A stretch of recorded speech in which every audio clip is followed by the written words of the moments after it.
Assalamu alaikum. Lately, a lot of Canadians have been enjoying evening walks to get a bit of fresh air after long days at home during this pandemic. On Sunday in London, Ontario, that's what a grandmother, 2 parents, and 2 children went out to do. 3 generations of the Afzul family. Salman, Madia, their children Yumna and Fayaz, and their grandmother. But unlike every other night, that family never made it home. Their lives were taken in a brutal, cowardly, and brazen act of violence. This killing was no accident. This was a terrorist attack motivated by hatred in the heart of one of our communities. The cowardly murder of Mohammed Aslam Zafis at a mosque in Toronto. The violent attacks against black Muslim women in Edmonton, and so many other people across the country who faced insults, threats, and violence. They were all targeted because of their Muslim faith. This is happening here in Canada, and it has to stop. Words matter. They can be a seed that grows into an ugly, pervasive trend, and sometimes they lead to real violence.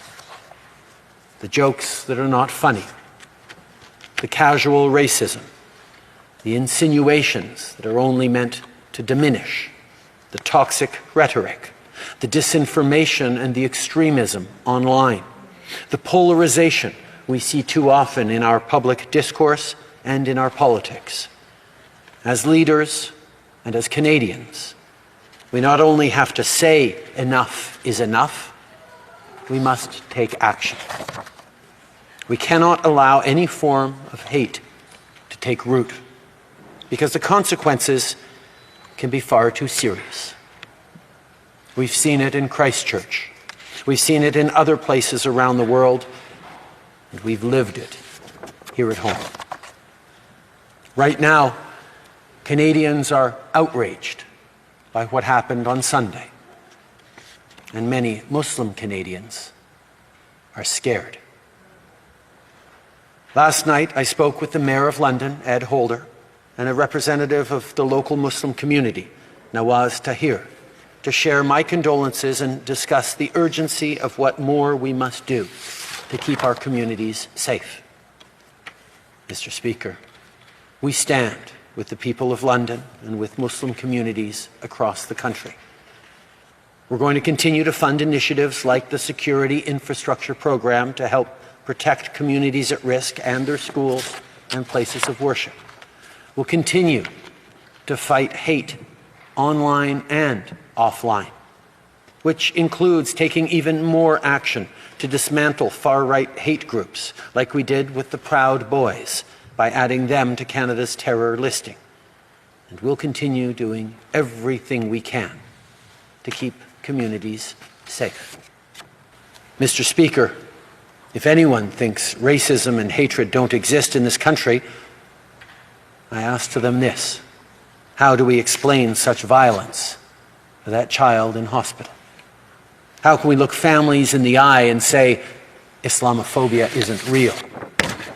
When you listen to the black Muslim woman who constantly looks over her shoulder at the bus stop, fearing someone will pull off her hijab or hurt her, she'll tell you Islamophobia exists. If you listen to the parents who beg their children not to wear traditional clothes for fear of them being harassed or attacked simply for what they're wearing, I'll tell you, racism exists. Muslim families have often felt uncertain or even fearful when they go out in the streets wearing traditional garb. The reality is, most Canadians haven't necessarily been aware of that fear that far too many racialized and Muslim Canadians carry with them anytime they go outside. If the attack in London has any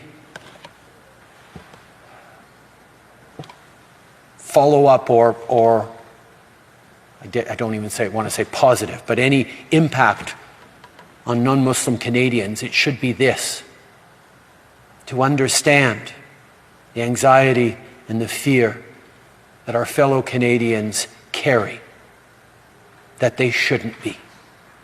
And it is on all of us to understand that experience and be there to support and to help. We can and we must act. As Canadians, we've been fighting a global pandemic for over a year now, and we did it by coming together, by working together. And that is the only way of confronting the ugly face of hatred. I want all Canadians to know that we are all diminished when any one of us is targeted.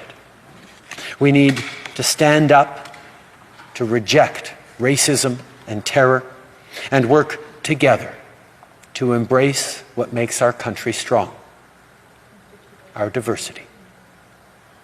May peace and blessings be upon you.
May peace and blessings be upon you.